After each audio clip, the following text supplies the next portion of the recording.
Good afternoon. Once again, another video. This is the third video I've done in, I think, the last 4 or 5 weeks. I think 5 weeks now. Normally, I do one about every 3 months, but there's been a lot of stuff going on here.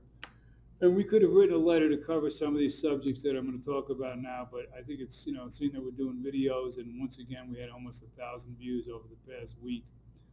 Little over a week. I think the last video I did was on the 10th of June on Thursday, last Thursday, not this Thursday, the following Thursday before. So I wanted to do this. We're also going to have the letter available on Monday in the office as well for anybody that misses the video. But to make a long story short, we're going to discuss a few subjects here very quickly. This won't be as long, I hope, as my it usually is, okay? First, let me say there is some good news, okay? The good news is something of my own personal thing. Personally, about 6, 7 years ago, we put a brand new generator in, which I'm sure a lot of you know, of course, people that have been living here a long time. We changed our generator about 7, 8 years ago. We spent about $850,000 on this generator. And it kicked in for the first time a couple of days ago when we had the power outage. So that was always a joke I had between myself and Steve DeMoo and Chris Murphy. Is this generator going to work or not? Of course, we maintained it, and we try it, okay, in a different way than actually working the load. So everything worked beautifully. All the elevators continue working. And the additional lighting that we put into the building that we didn't have in the past, the office, the garage, hallways, etc. We had additional lighting. Um, we also had hot water. Okay, of course, it was only off for about an hour, hour and a half. I'm really not sure exactly the time, but we never lost the hot water. The boilers continue to work. The old generator didn't do that, by the way. So we're very, very happy. Thank God it worked. Everything went well, and that's the good news today. And the other news that I know everybody's waiting to hear, which I'm sure most people could realize I'm not doing a video to give great news, okay? The pool, okay? Last Thursday when I did the video, I was kind of excited. The governor at that particular point uh, approved pool openings on the 22nd of June. When he approved this, preliminarily, there were a few things. You had to put the chairs 6 feet apart, and there were a few other minor things that we felt like, okay, this is fantastic. This is much better than I thought it would be. So I also mentioned last week in the video, and I'm going to go into it now a little bit, and I'll give you some of the details here. I was hoping one or two things would happen with the pool. I was hoping that, and again, I'm going to repeat this. I think I said this last Thursday. This is not politics. We're dealing here with pure facts. Okay, I'm going to give you all the facts involved here. Um, Either open the pool with sensible, doable rules. Okay, or the governor, okay, should say do not open the pool. Okay, the bottom line is they open the pool, but put so many restrictions on that it's almost laughable and ridiculous. Okay, particularly for the association. First of all, our number one concern here always is the health and well-being of the unit owners. Okay, that's why we demand masks. That's why we close rooms down here. That's why we've been taking extra precaution, cleaning everything. So that's our number one thing. We want people to stay as healthy as possible. Since I spoke to you 9 days ago, I report one more time that there have been no more new cases of any residents that we're aware of, and there are no new cases regarding any of our employees. So we're staying pretty safe, and I'm very happy about that. We continue to do most of the things that we've done for the last 3 months or so, okay? We've eased up in a few things to make things a little easier for some of the homeowners. But getting back to the pool, for example, okay? Here's some of the things that we have to do. We were thrown under the bus. And when I say we, us and everybody, all the other buildings, which I'll go into a little later on, okay? I'll give you an example. I have a lot of notes here. Um, we would have to hire a COVID ambassador, okay? If anybody knows what that is, please let me know because I'm not even sure about that. But this COVID ambassador, there's no definition. He would be in charge of all the COVID people that we would have to hire. We would have to hire somebody to monitor the line at the door when you come in, okay, when you sign into the pool. You'd have to be 6 feet apart. You would have to sign a waiver. Uh, and many other things you'd have to do. You're not allowed to have any people bunching together at the door. we would have to hire a bathroom monitor, okay, a COVID bathroom monitor. This is unbelievable. That would make sure there's only one person in the bathroom at a time, okay? We would have to hire a pool monitor, a COVID pool monitor, to instruct people in the pool to keep 6 feet apart. We'd have to have them standing there all day. Please tell this one to move to the left and that one to move to the right. We would have to hire a COVID chair cleaner. They would have to clean each chair when you got out of it and left for the day. We couldn't use the chair till a COVID cleaner did the chair, okay?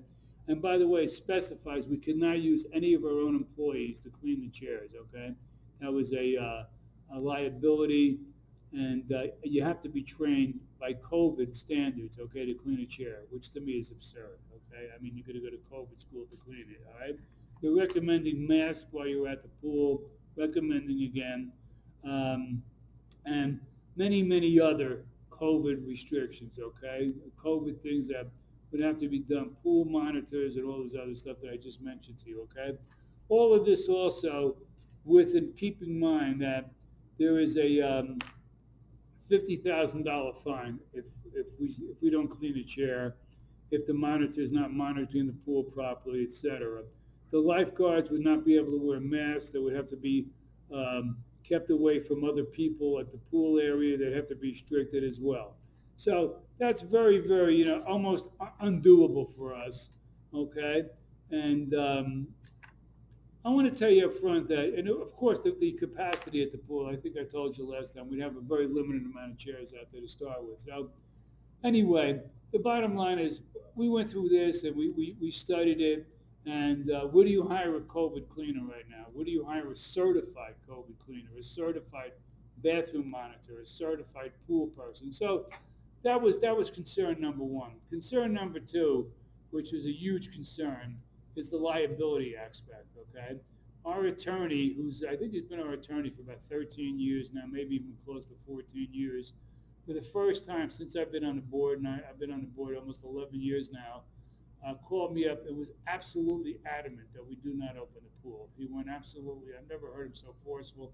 He told us and he told me and the board that if we open the pool, we're crazy, okay?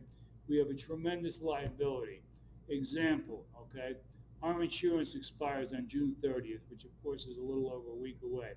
There will be no more infectious disease clauses in our policy anymore. They're taking that out. We always had a clause in there where if God forbid somebody went to the pool and caught COVID-19 and they sued us, okay, okay, we were covered. We had insurance for that. We will no longer have insurance, not us, anybody. They're taking that out of every insurance policy. We were notified of that over the past week. Number two, which is very scary, again, they told us that if in the event we get sued, the association gets sued, we're talking about a building right now that has almost $8 million in the bank, that not only is the money that we have in the bank at risk, okay, if God forbid somebody was at the pool, caught COVID, and should, pass on, anything's possible in life. And I'm saying it's remote, and I'm saying it's a very small chance. I'll agree with some of the people that are second guessing that right now, but it's very possible in life, okay? We're putting that at risk. He also put, and I say he, the lawyer, told us that every board member could be sued, okay, and every manager in the building could be sued as well. So once we heard that, obviously we said, with all the things that we have to do at the pool, with all the risks that we're taking lawsuit-wise and everything else, there's no way we can open the pool. This would just be ridiculous. Now, for the second guessers, I want to mention something to the second guessers, because there's people right now saying, oh, that's ridiculous, and this is absurd, and who's going to sue us, and who's going to do that. I'm going to tell you a little something right now, okay? This is a fact of life. And there's a few people that know that because they tried to buy apartments here and couldn't get mortgages and then went somewhere else and got a mortgage, okay? There was a child, okay, in a renter's apartment here about 2 years ago, 2.5 years ago, all right? And what happened was they had a glass divider in their master bathroom. I'm not going to go into who, what, whatever. This was a renter's apartment. Somebody was renting an apartment here. The child somehow, the glass broke. I don't know how the glass broke. I don't know what happened. It's pretty hard to do. It's very thick glass. The mother of the child wound up suing the renter, believe it or not, who was her brother, wound up suing the owner of the apartment, and wound up suing Winston Towers, okay? Now, do I think that we're going to win the case? Yeah, I think we're going to win the case, but we're going to lose the case because we've already spent about $15,000 defending ourselves. But we didn't put it in through our insurance. We did it personally because we think it's such a ridiculous lawsuit that we didn't want our insurance to go up. So I'm bringing that up for a reason. I'm bringing it up for a reason to illustrate and show you that anybody could sue anybody, okay? That doesn't mean they're going to win, and that doesn't mean for COVID, if we got sued, that they're going to win either. But you lose anyway. You can get to a lawsuit that can cost this building several $100,000, okay? So based on everything I'm telling you now, what we've done is we're not opening the pool at this particular time. I want to let you know, when I say this particular time, we're very lucky also. Chris Murphy got the CPO license back in May. He's a certified pool operator at this point. He has a license, so we did this specifically. So we're never going to be at the mercy of any pool company. If we did have a pool company, we were unhappy. We could always make switches or whatever. We could, based on his license to be a certified pool operator, if things change in the near future, we could switch it out. We could make a move very, very quickly. And I want to go through that for a second too. That um, this is, if people are unhappy, I'll give you an example. If people are unhappy with this decision that we're making, I recommend that you write the governor of New Jersey. I recommend that you write him and tell him that give us immunity, okay? Give pools immunity. Give people use at your own risk. Don't stick us with these restrictions. Don't stick us with all this stuff. It's very, very interesting. One of the unit owners here that I discussed this with a couple of days ago, she told me, she said, Roger, I'm thinking of joining a town pool somewhere, and how come they could do this and we can't? And my answer is that politics, okay? Because if you're a pool, if you're owned by a town, you have the political clout, okay? They're not going to pick on you the way they're going to pick on our pool. That's my personal opinion, okay? Everybody's under the same rules. And very quickly, and I know some of the people, and I don't want to bring this up at the beginning because I know, again, some of the people say, oh, big deal, why are you comparing us to other buildings? I'm not comparing us to any buildings. I'm giving you facts, like I said at the beginning. Kensington is not opening the pool. Winston 200 is not opening the pool. Royal Buckingham and Buckingham not opening the pool. Century Towers and Fort Lee not opening the pool. River Edge not opening the pool. The Greenhouse not opening the pool. The Apogee, formerly the Briarcliff, not opening the pool. The Carlisle not opening the pool. Every one of our neighbors around here not opening the pool. So this isn't like we're copying them, but we're seeing what they're doing. We were urged not to do this. We're putting ourselves at a liability. I will say to you that I love the pool personally, okay? A young doke on the board of directors, if anybody knows him, he does laps all day long in the summer. The guy waits all year for this, okay? Boris and his wife are big pool goers, okay? Shy, these are board members. Shy, again, a big pool goer. So there's a lot of people on the board that love this, but unanimously voted against opening up the pool, all right? Unanimously, adamantly not opening the pool. So I apologize for people that waited for this, for the summer to come along. This is what's becoming the lost year, okay? Because I want the pool, and I want to see the Yankees play again, okay?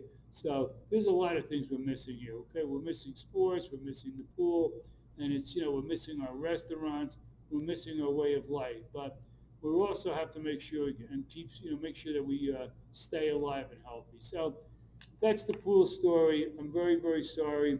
New Jersey, and I'm not going to start getting into this, but if some of the people don't know this or not, as of a week ago, and I can't tell you what it is today, as of 1 week ago, um, New Jersey was the number one state in the United States that had the most deaths per day, okay? New Jersey was the fourth state, number 4 in the state of the most hospitalizations per day, okay? New York and New Jersey, I have the stats here. I just want to read this to you. It's very, very interesting stuff we had here. Over 43,000 deaths in New York City and New Jersey so far. 36% of the country, 36% of the people that died in this area. So we're going to be very, very careful. I just want to look at some of my notes here so I don't miss anything and have Chris Murphy make me redo this tape, which he hates to do. Bu- bu- bu- bum. I guess that's it. I mean, look, you got the drift, you got the idea. Again, like I say, I'm sorry. I hope I didn't ruin your summer, and Hopefully, maybe things will change. Maybe the governor. I've heard from my lawyer that the Congress and Senate has been looking into passing a law that'll give us immunity and swim at your own risk. If that happens, it's still June. We still have time, and we'll reopen the pools. Just on a few other subjects before we go. Let me talk to you very quickly about the Palisade. Okay, we had mediation, as you all know, about 10 days ago. We had mediation. We didn't get very far at the Palisade. We also had mediation again a couple of days ago. Complete zero disaster. Okay, so let me go into that a little deeper than last time.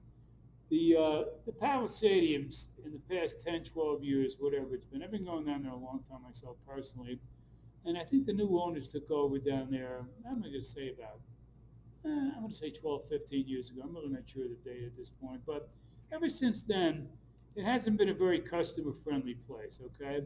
We have tried very, very hard. When I say we, I know I've tried very hard to have a good relationship with the Palisadium and kept out of their crosshairs, let's say, okay? And with the hope that we could just continue on and do the best we can do. We've always been at their mercy for some reason, which I never really understood. We're the customer. We're paying you over $30,000 a month, and they never really appreciate it. But because for the sake of the unit owners here, and for the sake of the people that enjoy the gym and enjoy the classes or the pool, we kind of look the other way all this time because we didn't have much leverage. Now they've decided over for many years now. By the way, anybody that goes down there knows what I'm telling you is the truth. For many years, they couldn't care less if we left or not. They were almost encouraging us to get out of the deal. That could be for various reasons. You know, there's a rumor I heard from 200 that Roger, the president of 300, doesn't really care if they get out. It doesn't really care what kind of building they build or what they do over there, what their intentions are. That's absolutely not true. Okay, 200 made a comment about 2 weeks ago. They were more concerned about what they build there than how much money they get from the Palisade. Because again, what we get means something. Because we have over 50 years left on this deal. Okay, this is an unbelievable deal. We have about 53, 54 years left on this deal. So obviously, if they want out of this deal, we're going to have to be compensated for it. So the statement they made that I care, they made a statement they care more about what they build there than what they get. Me personally, I'm speaking for myself, and I'm sure the board will agree with me. I care about both things. I care about what they're going to build there and how much money we're going to get. Okay? I'm not going to go into every detail here because, again, we're in legal conferences. I really feel that I'm very unhappy the way they're handling this. We had mediation again 2 days ago. They said nothing. They offered us $500,000. I think I mentioned this last time. And they offered $500,000, and there was nothing specific about what they want to do with their property. We went back again this time, hoping they would up that offer, okay, and be more specific what they want to do with their property, okay. We didn't get answers on that. I can tell you right now, they do not have a variance at this point, as we're speaking, to build anything higher there. And again, I'm pretty upset the way we're being treated. We are the customer. We pay them a lot of money. Also, we put the money, some of the people, we've had some people here again, I'm repeating and say, where's my rebate? Number one, there is no rebate. Number two, we're taking our money and we're putting it into an escrow account with our attorneys every month now. We have April, May, and June in escrow right now. We are asking for a 2-week rebate for the month of March. They want us to pay their insurance and their taxes, okay, over there. We haven't agreed to that, okay? I don't want to get more specific than that, but I will say this to you, to be totally honest with you. I really doubt very highly that they're going to reopen the Palisade. We're making plans, okay, in case this does happen, okay? If at this particular point there's nothing to really discuss because there is no gyms in New Jersey right now. If and when the governor says you can open up a gym again, I'll get back to you again and let you know what our action is at that particular point. I really rather not go into that right now either, okay? But I want to say to some of the people that come to the board meetings, and we're talking about 50, 60 people, I will say that they know where we're coming from here. I feel that there's a lot of things that unit owners here don't know about the Palisade. They don't know, for example, there's certain holidays we're allowed to use the Palisade. We're allowed to use the Palisade on the 4th of July. We're allowed to use the Palisade on Labor Day. And there's a bunch of other holidays, okay? We've never taken advantage of that. They don't really cooperate with us regarding chairs or helping us work it out, whatever. So we didn't really push the subject, okay? I'm also telling you for the first 40 some odd years, okay, the Jewish holidays were observed at the Palisade for over 40 some odd years. They made it almost impossible, and last year was the first time since these two buildings have been built, the holidays were not celebrated down in the Palisade. So they've made it very, very difficult. I find it very, very sad, okay? And I say to the unit owners, and especially the people that do enjoy the Palisadium, I said it and I'll say it again, okay? We made a deal. I was hoping that, we could have worked it out, continue paying what we agreed on, okay? We do have an agreement, okay? But that wasn't good enough. We went to court, and as I tell you about these mediations, this is not free, okay? We've spent a substantial amount of money already, okay? And we're going to probably spend a substantial amount of more money in the future on legal fees. This is not because of 300 or 200. They sued us. We won that lawsuit. They're trying to, for whatever reason, I really don't know exactly what it is, want to separate from us. So we'll keep you very, very informed on that. But the one thing, and I said this last time and I say it today, this has nothing to do with what I want to do or what anybody on the board of directors wants to do. All we could do at some point is come to the unit owners and say, this is the best deal the Palisadium is offering us. And then it's going to be up to the unit owners to make that decision. The board of directors cannot make that decision. We can only do the best we can to get as much as we can for the unit owners. So that's the Palisadium. Last thing, pretty good news. I think we met again with a company called the Corridor Company. They've done well over 100 buildings. They specialize in doing corridors, which of course are hallways. We've seen some beautiful stuff recently. We have a budget that we feel is very doable at this particular point. One of the missing links at this point now is that we have to get some of the fire department, or the people that give equipment for the fires, the sprinkler heads, the horns in your hallways, the fire alarms that you pull down. They're not ADA compliant right now. So we're going to get numbers on that. We're talking probably in the neighborhood, a little above, a little below $1 million just on that alone. And fortunately, we have the money. We put the money away very nicely. I think I mentioned last time, by the time we do the hallways, we should have substantially over $8 million in the bank, which I'm very proud of. So you're going to start hearing a lot more about the hallways. I've heard from different politicians that they're not going to do the same thing they've done in the past. My fear was that we rip up the carpeting and then we wind up with no carpeting for 6 months. I will tell you that 200 started their hallways and they stopped in March and haven't resumed.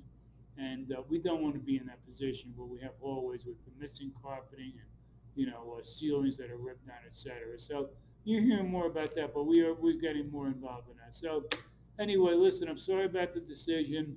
Anybody has any questions or anything, you can always write the board of directors. We'll be more than glad to answer you. And we'll keep you informed. Thank you so much. Stay safe. And again, enjoy your summer the best way you can. Thank you.